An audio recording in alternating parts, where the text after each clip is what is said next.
Police స్టేషన్కి మనోజ్, రోహిణి వాళ్లతో పాటుగా మనోజ్ మాజీ లవర్ కల్పన కూడా వస్తుంది.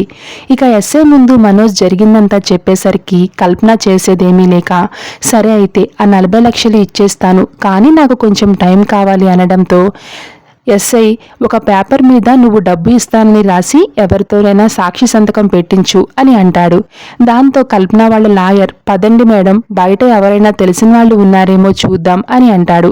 ఇక మీనా పూలబండి కోసం అప్పుడే పోలీస్ స్టేషన్కి వస్తాడు బాలు.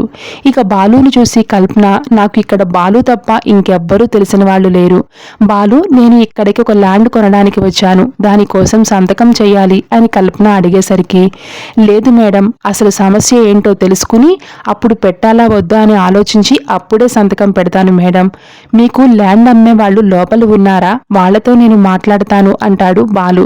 దాంతో కల్పన, అంత నమ్మకం లేకపోతే వద్దులే బాలు అని అంటుంది.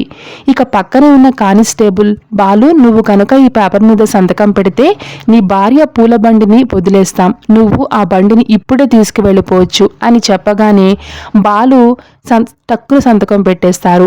ఇక మనోజ్, రోహిణి లోపల ఉంటారు, వాళ్ళకి ఇదేమీ తెలియదు.